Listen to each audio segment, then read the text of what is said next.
Live from the sun-drenched cobblestones of the Eternal City, conversation crossing faith, culture, and current events. Civil discourse, civil debate, and the free exchange of ideas. This is Intersections with Bree Dail and Matt Dooley. Now your hosts, Bree and Matt. And welcome to a fall, it seems like a fall day here in Rome, Italy. This is an all-new Intersections Crossing Faith, Culture, and Current Events with Bree Dail and Matt Dooley. I'm your host, Bree Dail, with my co-host, Matt Dooley. And for those of you joining us the first time, I'm an internationally accredited journalist, including accreditation to the Holy See as the Rome correspondent for the Epoch Times. And you may also find me with Catholic World Report and other Catholic news outlets. And I'm joined by Colonel Matt Dooley, U.S. Army, and he is a retired U.S. Army expert in many fields. I'm going to let him introduce himself. Good morning, Matt. Hey, good morning, Bree. Yeah, I'm the token Army guy on your show. I was an armor officer, served in both armor and cavalry formations throughout most of my service. Concluded my 21 and a half years in a portion of the Army that a lot of folks don't know exist, and that's the portion that develops the next Army, the new technology, new innovation, tactics, doctrine, organizations that will be the way of the future. And so that's what I do now, is in working with robotics. And for those of you who are listening on the radio or online right now, and you're interested in hearing a lot about, say the military side, there's a lot of things going in the news right now. Please, direct message us, contact us, let us know what you think about the show, what you'd like to see improved. But the focus of the show as an intersection, crossing faith, culture, and current events, is to break down on those themes and see how they're connected, because they always are. And today we've got big breaking news. Our producer likes to kind of laugh behind the scenes and do hashtag breaking with Bree, because I have been playing around whether or not I want to use that moniker for, future breaking news out of the Vatican. But we do have breaking news this morning out of the church. Matt and I were discussing right before we came on, and it's still developing. And I'll get to that in a second, because it has to deal with COVID and the Green Pass, which has been a topic of conversation that we've had in the last few weeks. But we also have other big news coming out of the church on this Monday, this beautiful Monday, and also with the politics being connected to, COVID and passes, and, what is the balance between government oversight and government intrusion. So Matt, really the first story coming out of, and it's a good story. It's a positive story over the weekend, is Saint Januarius's blood liquefied. I mean, only in the Catholic Church do we find this fascinating. Saint Januarius being a bishop from the 3rd century. Number one, I don't think his blood should exist anymore. I think scientifically that's a miracle in and of itself. And then the dried blood every year liquefies or doesn't liquefy, dependent on whether or not there's supposedly a crisis being, ahead of that year, in Naples, Italy. And so yesterday was his feast day, and this bishop, who was a martyr, they have this big event, and we're going to show you a video shortly on that. But that was one of the things. Matt, you're a convert, correct? I am. I grew up unchurched. And found my way back to the church, because the Holy Spirit is there. I could feel it, and looking back over my life, I could see the moments where Christ was walking with me, whether or not I acknowledge his presence or not. But very clearly, I found my way through a path of inquiry that led me to the Mother Church. So here I am. So Matt, when we talk about this type of thing coming in the Catholic Church, for people who are listening and just like tuning in, why is it that Catholics are involved with like the corporal things of the saints, whether it's the relics or the blood of Januarius, or what is it that you think? What did you find that really hard to swallow when you came into the church, or were you like, meh? What was your reaction? Well, I think it goes to the mystery. We talk about the mysteries of our faith, the mysteries of our doctrine and dogma. There are things that we can't explain, because you're talking about God, And he's an interdimensional being. He's not subject to the same limits that we are. So that's part of it. I think the other piece is the fact that so many people who want to come into the faith are looking for some sort of evidence, some sort of physical connection, and miracles, particularly those things that have some sort of physical, demonstrable effect, matter. So as Catholics, we point to those things for those who are skeptics, who are looking for evidence, who are looking for fact, who are looking for material representation of something that we can't explain. I think the miracles matter. We talk about the kinds of supernatural occurrences. I'm always astonished by those who are in the camp of the unbelievers, who will believe in the supernatural. We'll talk about ghosts, talk about demons, but can't believe in God. So when you see Right. miracles like this, it matters because it's a way of pointing to something holy, something that's connected to our saints, connected to our faith, that we can direct to the unbelievers and say, see, there's something you can't explain with science. This matters. Right. And So if yeah, that exists, let's talk about Christ for a minute. Let's talk about the right. Eucharist. This isn't a trick, people. I mean, for Yeah. those of people who are going to be watching this this video that we're about to play, this is real time. It's not like he's pushing a button or anything. You're watching him watching it become like liquefy, and then it actually bubbles. Which again, that it's like blows my mind. Like, what the heck is going on here? This dried material should not be taking place. So we're going to go ahead and watch that.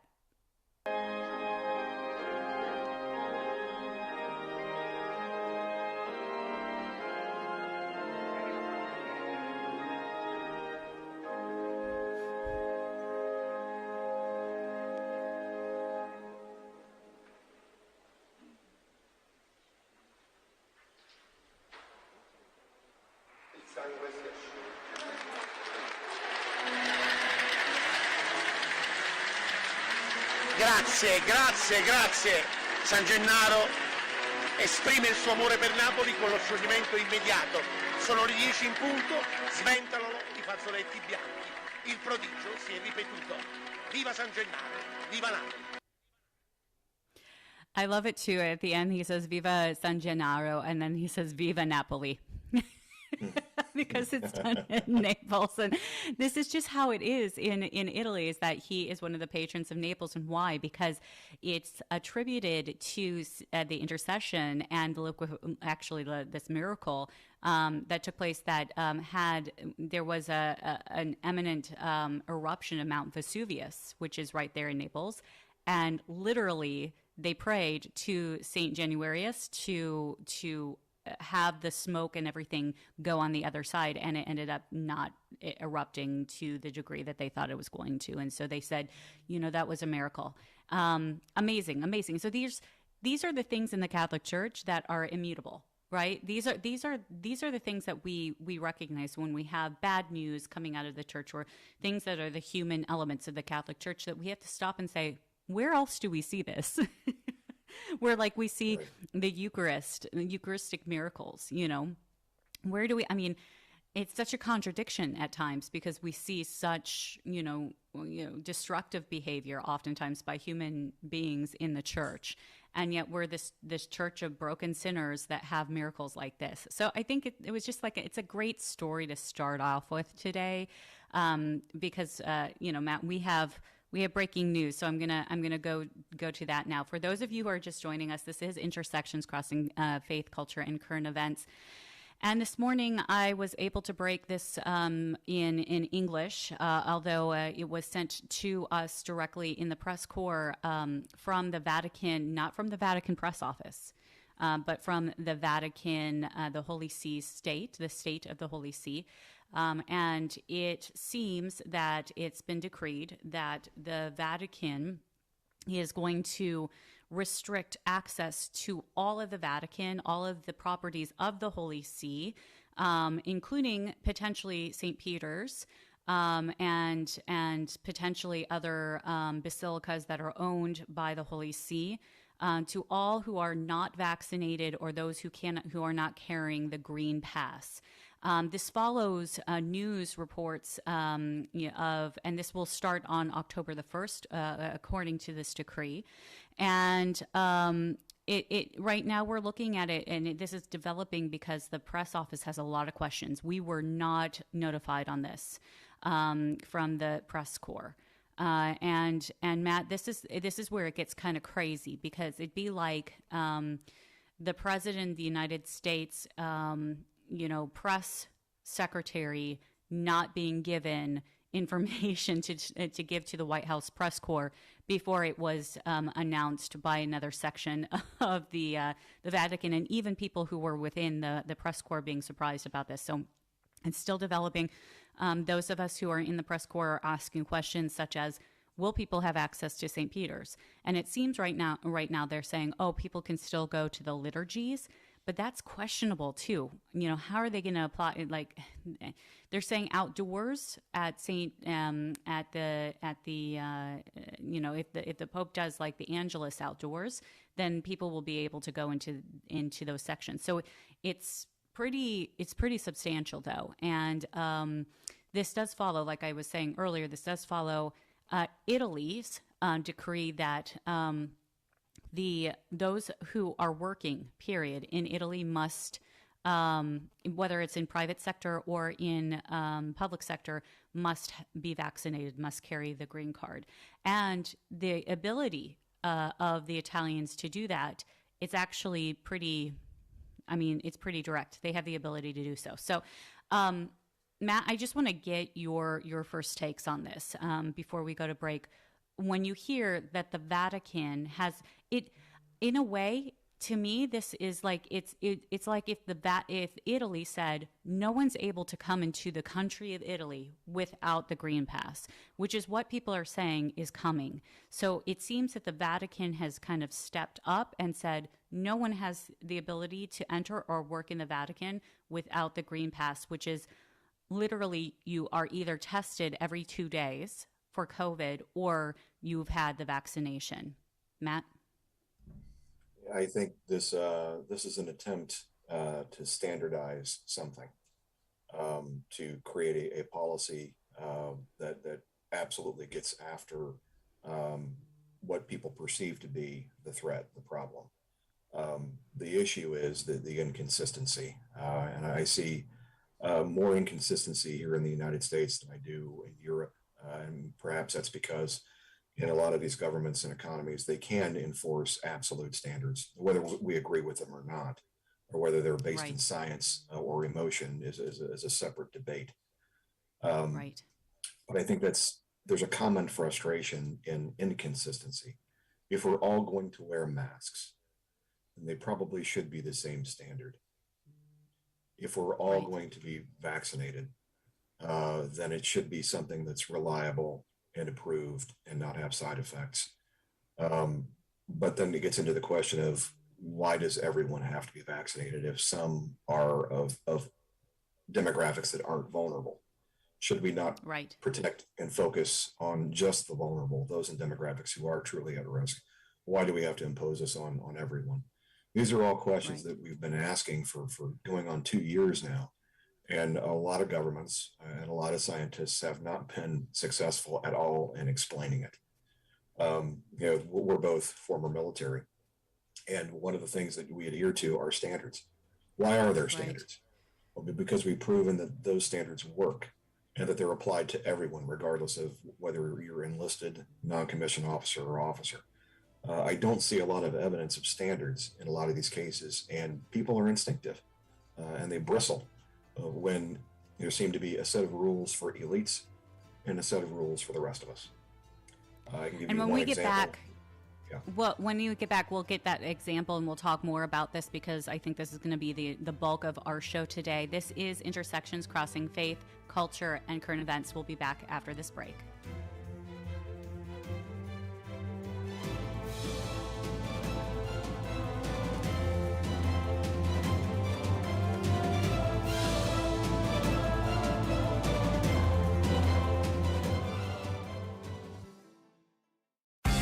The Catechism defines an indulgence as a remission before God of the temporal punishment due to sins whose guilt has already been forgiven.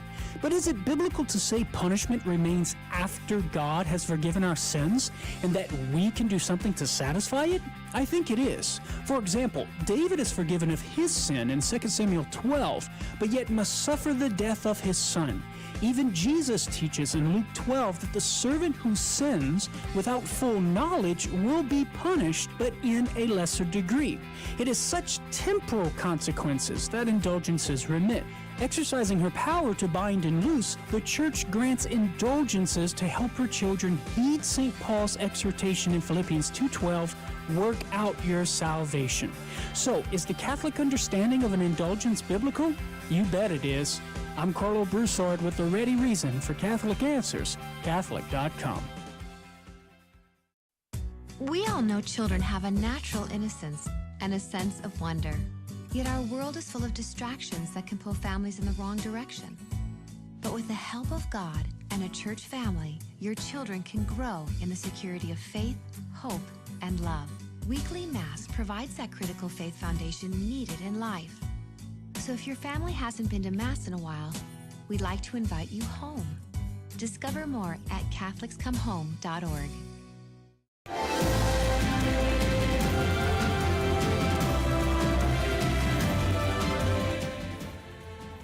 And welcome back to an all-new Intersections Crossing Faith, Culture, and Current Events with myself, Bree Dail, and Colonel Matt Julian.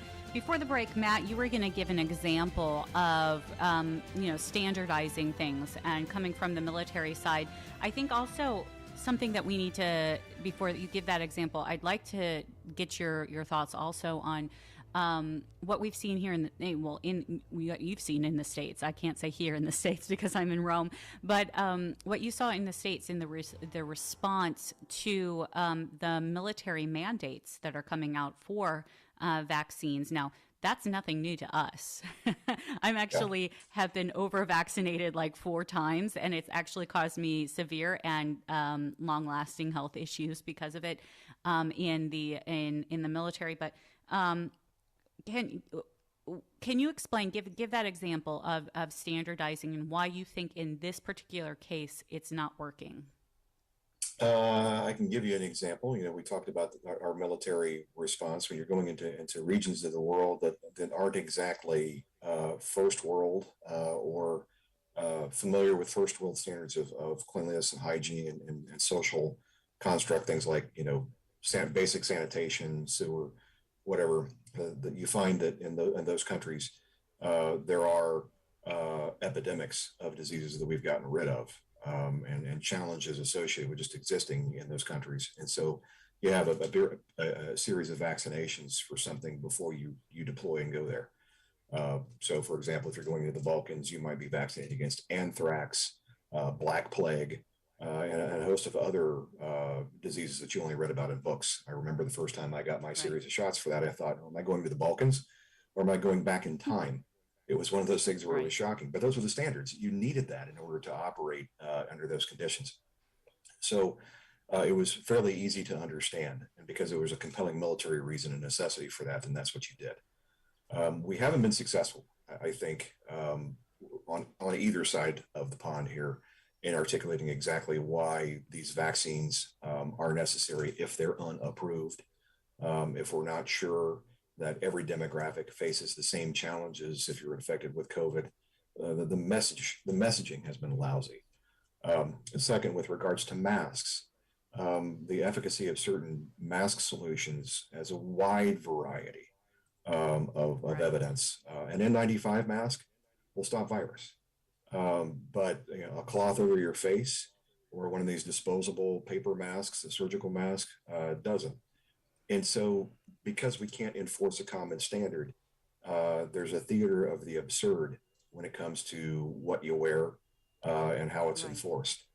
The last thing I'll say is when you talk about watching, at least observing our elites here in the United States, you go to a party by a certain former president, and all of the folks at the party aren't wearing masks, but the servants are. Right. You go to the Emmy Awards, and here you have hundreds, if not a couple of thousand of the Hollywood elites, and none of them are wearing masks. They're wearing nice dresses, but all of the help, the servants in the back, they're all forced to wear masks. And so And this, you're it's almost in citing your face a now. news story. You're citing a news story that came out, Yeah. I think, yesterday about AOC who wore a dress, which, by the way, this is kind of not the first time someone's done this. I know that we know Joy Vila has done this a few times at the award events, wearing a message on a dress. So this is nothing new. But AOC got the press because she had "tax the rich" on her dress, and then the press did what the press does, and many of them lauded and praised, and then the next day followed up and said, "Wait a second."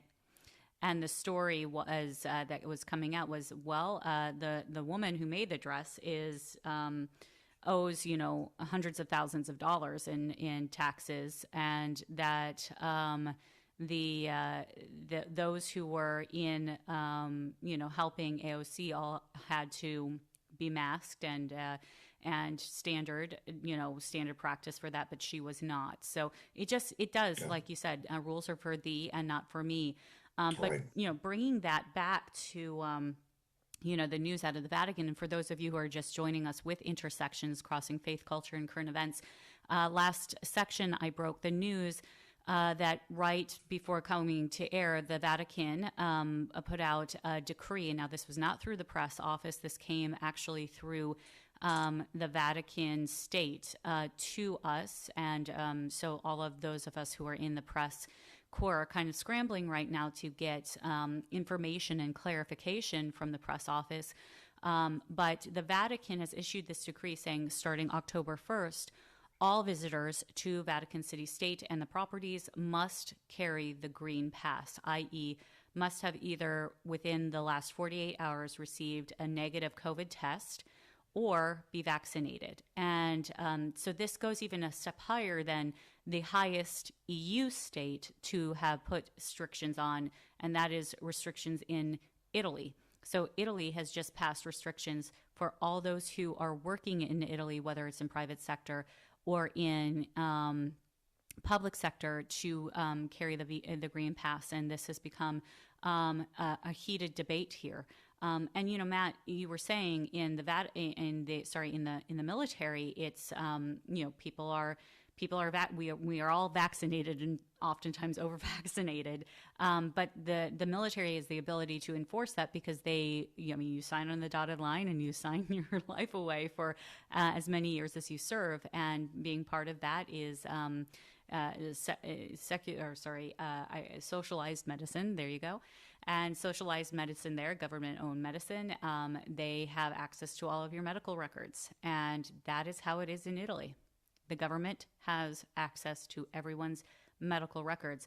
And there's concern now that they are going to start randomly checking people because they have the ability to do that. So people who are not logged as having the COVID vaccine here, they're going to be randomly checking people. And that does not, it goes into something that we're seeing throughout Europe and in Australia. We've been seeing protests, and protests in Australia over the weekend became violent. But that's not to say that that wasn't something to expect, given that we've been seeing videos of police over and over again seemingly overstepping their bounds when it comes to enforcement. So really, what is this about? The Vatican, Matt, has lost millions of dollars for the shutdown, and people aren't traveling because of the fear. And because of the restrictions and fear of being stranded into a country. It's not just like, oh, I can't get in. It's how am I going to get back, or how am I going to get out if there is a restriction that is put in place just randomly starting on the 1st. Imagine if you've just come here as a pilgrim and you're here for 2 weeks and you were going to go as a pilgrim to the Vatican. Now what it seems is that you're not going to be able to get into anything in the Vatican state without a green pass. So what's this about? Is this about money? Is this about power? Is this about health? Is there something about COVID that we don't know that should place it in this level of control and restriction. And then this is the Vatican. This is a faith situation. What do you say to people who say, like, I want to go to mass, but now I with all of these restrictions and the Vatican is leading the way in this, like, maybe this is more dire. What are your thoughts, Matt? I think you take it from two different perspectives. For those who are advocating greater restrictions and tighter rules, there are two broad camps. There's a group that genuinely believes that this is a desperate time with an epidemic that truly threatens civilization, and that desperate times require desperate measures. And so they're motivated out of a sense of professional and personal fear, and that if we can get our arms around just a temporary set of restrictions and constraints, we can get this under control and move past it. I don't agree with a lot of their assessments because I think a lot of it's based on bad science, but they do have some science on their side. Also aligned with that camp are those who want the restrictions and the control, because with those restrictions and constraints comes power, absolute power. And once they have a taste of being able to manipulate and lock down entire societies and what that enables them to do, they're further motivated to see what else they can do with it. And those people don't do any of us any good, but there's enough evidence of that. On the other side, for those who don't agree with the constraints, who are truly concerned about loss of freedom, there are those who don't believe in the science at all. And there are those who are wondering, safety and security at what risk? How long does this go on at the cost of how many freedoms? When we live in a free representative society, call it a democracy, call it a republic, there is some risk that comes with that freedom. That there are those who recognize that we're going to have some damage, some incidents, some things we don't want, some diseases, things that just come with the cost of doing business as a republic. And this is one of them to those folks who believe that, simply because it's not something that kills everyone. Statistically, it kills a very small percentage. And so does the flu. So do other seasonal illnesses. Right. And so there's a sort of a comparison here back and forth of whether or not this is severe enough to warrant the kinds of restrictions. The last thing I'll say is there are some things that are certainly not worth the risk. If I've got an epidemic that's breaking out and I've got a COVID spike in my neighborhood, maybe going out for tacos isn't necessary. But when we talk about our faith, access to the Vatican, access to those things that are critical to our pilgrimage, perhaps locking down the Vatican's not the best idea. Perhaps we should take the risk. And maybe as a military person, I'm not the person to ask, because I came from an environment for a couple of decades of my life where the mission still had to be done, regardless of risk. I would do things to mitigate the risk, but ultimately I still had to do it. That's a huge point, ladies and gentlemen who are joining us. This is Intersections, Crossing Faith, Culture, and Current Events. Colonel Matt Dooley, myself, as well as a naval officer, one of the things that kind of we've seen, especially, this is another story that's been coming out and been hitting the news in the last few weeks, is, the withdrawal of the U.S. from Afghanistan and the major screw-ups with that withdrawal, including leaving American citizens behind. I mean, let's just be really straightforward on that. The U.S., we have a code in the military where we leave no men behind. There have been only a few times in the history of our country where we've seen that happen.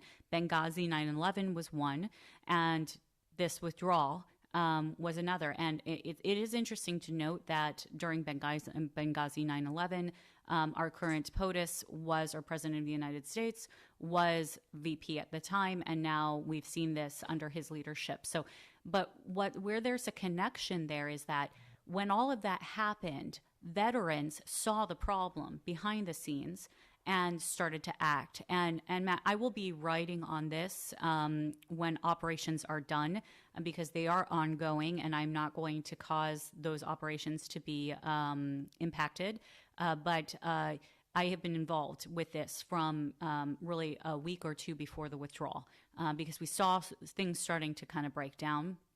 And especially because the announcement of the date of the withdrawal happened in advance. So we saw where that was breaking down and the necessity to start to mobilize. But where the connection is there is that veterans ran towards the problem, weighed in the problems, looked at the solutions, looked at mitigating factors in that. And in a similar way, when you have a mission, and the mission is the salvation of souls, you have to look at mitigating factors, but you don't just shut down or you run away. And it seems that this Vatican and this pontificate is looking at this and saying the only mitigating factors is to ensure that people who are working here and people who are visiting here are not bringing the virus in. And the only way that we're going to ensure that is if they hold the green card saying that we've been tested, and or we have been we hold the green pass. But here's something interesting about Italy's restrictions. Italy's travel restrictions now include when you come into the country, even if you have the green pass and you've been vaccinated, you still have to be tested. Which means they are recognizing the science right now as the vaccine is having breakthroughs. And those people who are vaccinated are still getting sick, which means this green pass doesn't seem to be making sense whatsoever. Because even if you are vaccinated, you still could be you still can be sick. And there are people saying, oh, well, the people who are getting sick are going to the hospital, but they're not dying. I haven't seen any actual evidence of that.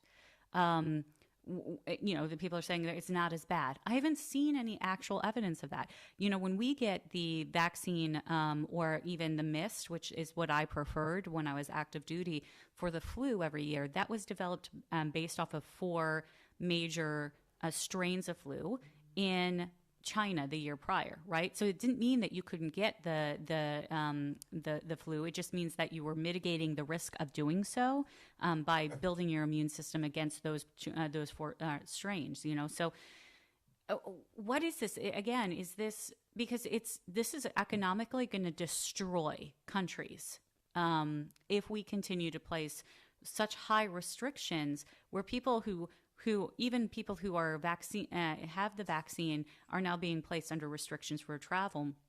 People are just going to say it's not worth it.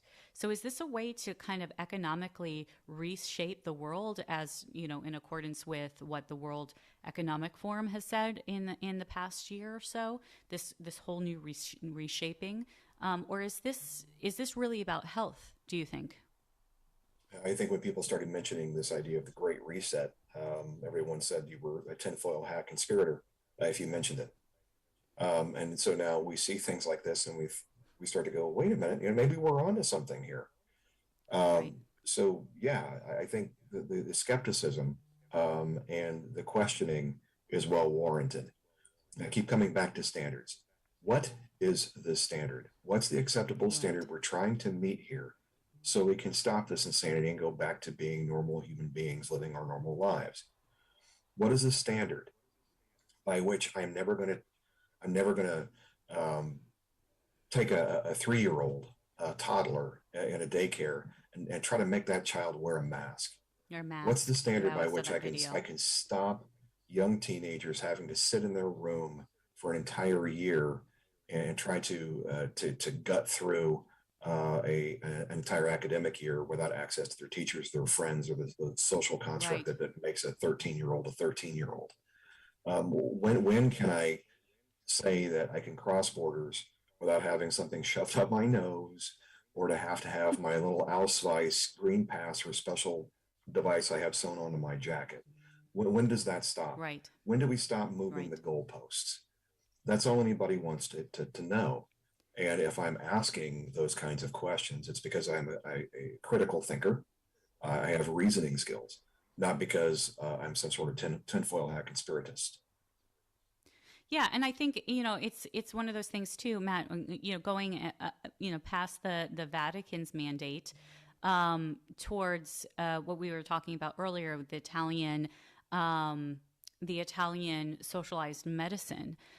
We don't have socialized medicine, despite the requests of certain individuals in the United States. So, what's that going to look like? And do you actually anticipate mandates like this? And do you even think that the federal government has the ability to mandate and oversee the private sector employment? Because it seems like the last statement of, or one of the last statements of President Biden on this topic last week, or the week prior, was that he stated that those who are vaccinated won't have to be in fear in their employment, in their places of employment, from those who are unvaccinated. So are we seeing this, and is this going to fly constitutionally, or do you think people are going to really push back in the states?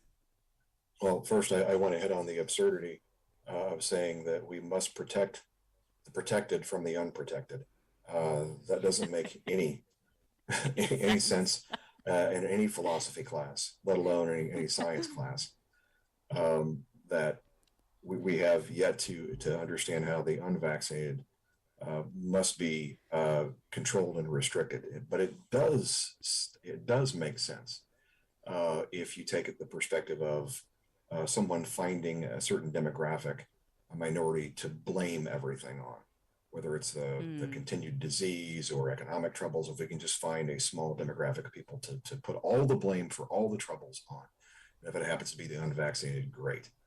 I'm starting to see a lot of that, and it has echoes of a time in the 20th century we should all remember. In the 1930s, we should never forget that, and those are my concerns. Right. So that's my biggest issue when we talk about socialized medicine. A lot of European economies have socialized medicine, but what you notice in those countries is that there's a cost associated with that and higher taxes to pay for it. The question of who pays for every government program remains the same, for the same logic on the left side versus the right side of the Atlantic. It's the same thing. How do you pay it? How do you pay for it? And the standard of care matters. Socialized medicine, Right. we'll talk about this from a military perspective, means that you get access to basic care, the same basic care as everyone else, which may not be that good. You have to get in line for Right. it. And if you want something better than basic care, guess what you've got to do? Reach into your pockets and pay for it, just like you did in the other system. Folks who are a part of most socialized medicine programs who have more expensive procedures, more urgent procedures they need, they can't wait in line, still have to go someplace else. You see that here in the United A friend States. of mine actually just had a baby, and that's exactly what happened. Is that here in Italy, she had access to the maternity wards of socialized medicine, but they dug into their pockets and shelled out nearly, I think she said it got close to 20,000 or something like that, in order to have privatized care, because there was concerns for the health of the baby.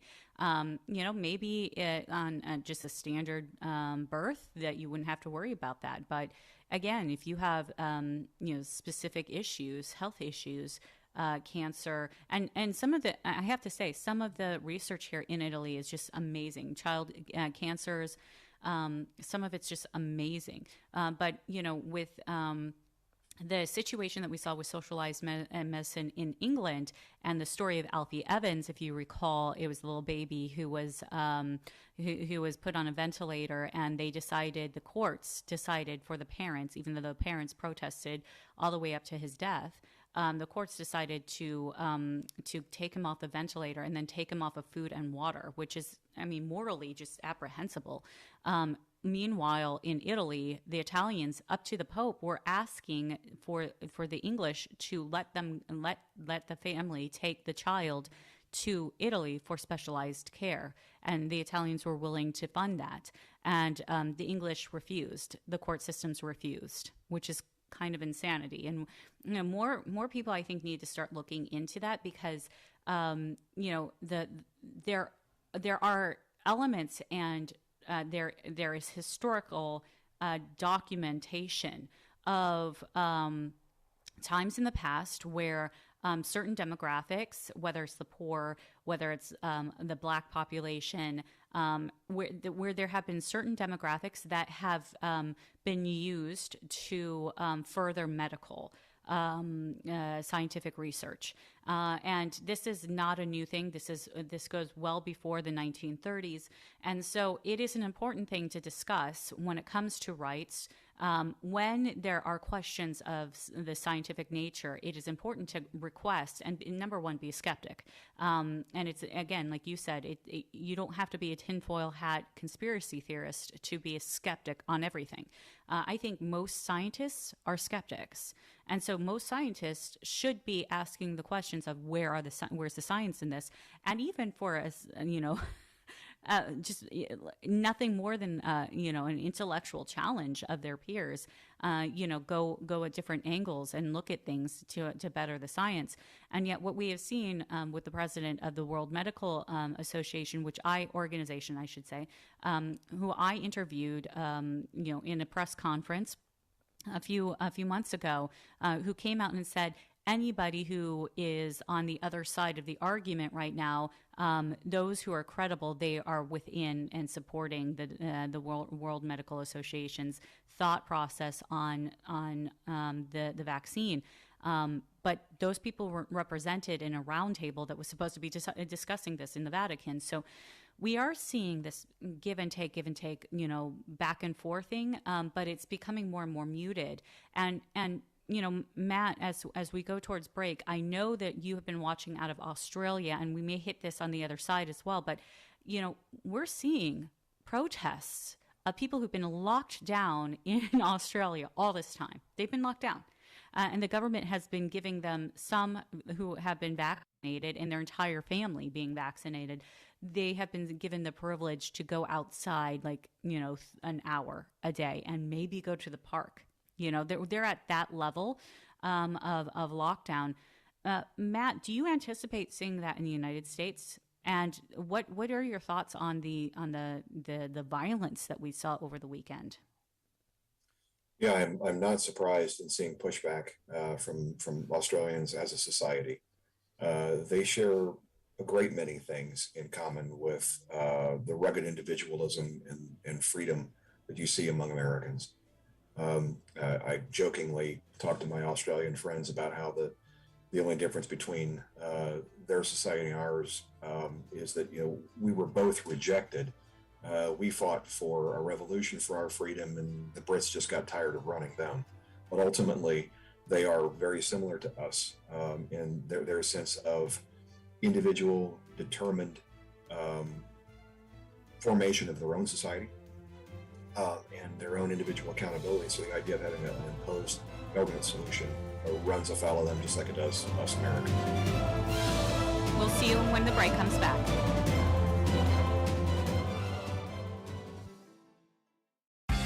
Whenever morality comes up in discussions, some atheists argue the behavior patterns we call morality are merely the product of evolution, naturally selected for the survival of our species. But is this true? The answer is no, and here are some reasons why. First, if it were true God didn't exist and our moral behaviors were merely the product of evolution, well then the dictates of our evolved nature wouldn't express the will of a being beyond man.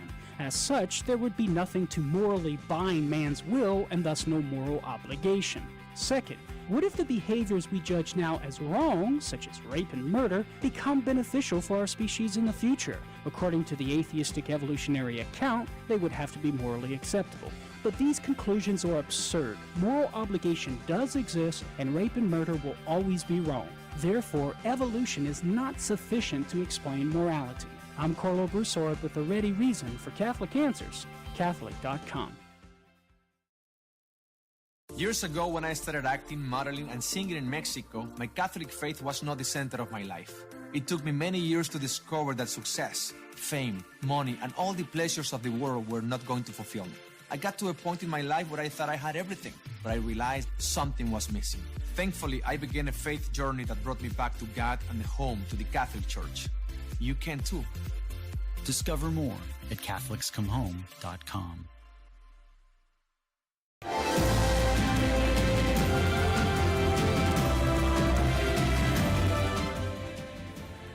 And welcome back to All New Intersections, Crossing Faith, Culture, and Current Events with Bree Dail and Matt Dooley.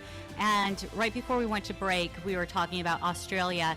And it's been like a jam-packed day with the breaking news out of the Vatican. But for those of you who are joining us towards the end of our show here today, just kind of as a recap, Matt and I have been discussing the breaking news out of the Vatican, whereupon the Vatican city-state has issued a decree starting the 1st of October, stating that anybody who is coming to visit the Vatican must have a green pass. And what a green pass is here in the Vatican is they must either have the vaccines or they must have been tested within 48 hours of receiving that green pass, they have to be tested and then they receive the green pass. So, Matt and I were talking about protests in Australia. There have been videos that have been surfacing for the protests this past weekend. The Australians seem to have had enough. And we've been seeing this out of Canada. We've seen it throughout the United States, but what I've been very shocked at is the brutality that seems to occur with the Australians, the police in enforcing this lockdown, and have been enforcing this lockdown. It just seems so over the top for even those who are vaccinated to be handled in this way by their government. Matt, why is this happening? And then we can talk a little bit also with what we saw this weekend, a planned protest in the United States and how that went, because I think there's a connection there. But first, like, what would, as a veteran, you and I, we come from this element of service, and we back our boys in blue and those as firefighters, because we all kind of run towards the bullets, so to speak. I was talking about the withdrawal out of Afghanistan. When we saw a problem, so many of us veterans ran towards that solution because we knew that it needed to get done, and we knew the common mission, and we know the landscape, so to speak, and have the ability to connect. It's very similar when it comes to a threat purpose. Veterans will support our brothers in arms in the different services. So, what is going on in Australia with this? With the police kind of attacking their own. Yeah, I could to speculate to what I'm seeing here based on earlier patterns of behavior. Before the break, I talked about the similarities that Australians seem to have with Americans based on my experience in interacting with a few of them. And of course, you can see things in Hollywood as well to back that up. But there's also an important difference. I see a difference in how their society attempts to create uniform solutions that have absolute effect and consequence. It wasn't too long ago after a mass shooting that Australia banned weapons, banned firearms. And so you can still have some for hunting purposes, but we saw a uniform turn-in mandate that was enforced countrywide in a way that you'd never see here in the United States. So I think there's a degree of absolute enforcement element in Australian law application, law enforcement, that you don't see here in the United States, at least not uniformly. And that may be what we're seeing here is an attempt to control a population in a way that just isn't possible to even attempt here in the United States, at least not yet. It'll be interesting to see what happens if this is just a society venting and a population just sick and tired of being sick and tired. And then once we're past this time, then tempers simmer down.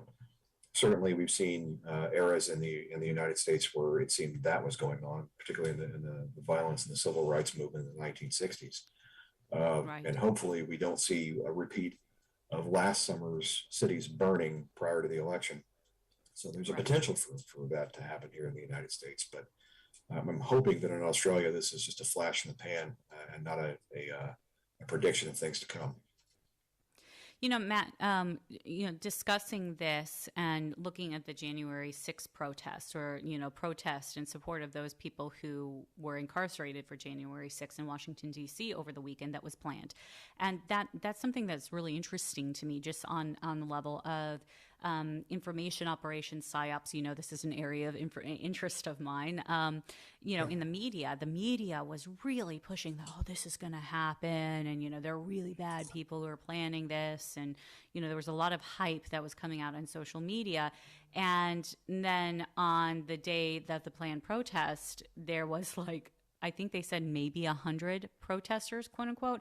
And the question was, were most of those people, plainclothes officers in military, FBI, a whole bunch of press there. And there were pictures that were taken of clearly people who have high and tight, guys with high and tight haircuts and plain clothes, just like yours, yeah, Matt, in plain clothes, with clear indications that they were concealed carrying in their shorts, that they would be all kind of gathered together, acting as if they were, a part of this protest. It just was very off. What is that type of thing about? And are they really serious about really trying to start this movement, this counter movement? And I would say that, as a skeptic, I think everybody needs to start. I've said this mantra before as well. My mantra being never trust, always verify, right? So never trust, always verify the media, never trust, always verify the government. Look for the facts, look at the means between the extremes. How does it, in fact, impact your emotions? It just seems like there's a lot of polarization, a lot of emotion manipulation. What was that all about in this weekend? And do you see that as kind of maybe connected to what we're seeing with this emotional reaction out of Australia, the same type of thing? Yeah, there are some elements to it. First, the protest was not a protest of the certification of the election results. This protest, that happened this last weekend, was about criticizing and demanding some accountability for what seems to be excessive law enforcement. So there's your common thread between law enforcement excesses in Australia and law enforcement excesses here in the United States. To people who went to DC to protest this last weekend, their grave concern was that here you have 600 people who, in their eyes, are political prisoners. Now, they're not talking about those who were violent, those who went and smashed things or who assaulted officers. That's not the kind of people that we're concerned about. We're concerned about the vast majority of those who have been kept in prisons awaiting trial for 7-8 months for essentially what amounts to trespassing. We don't do that here in the United States. Put people, book them and put them behind bars for months or years at a time for essentially misdemeanor offenses, even if they occur on federal land. So there's a sense of outsized excessive punishment here that even if you didn't go to the protest, you're kind of scratching your chin going, wait a minute here. That's what this was about.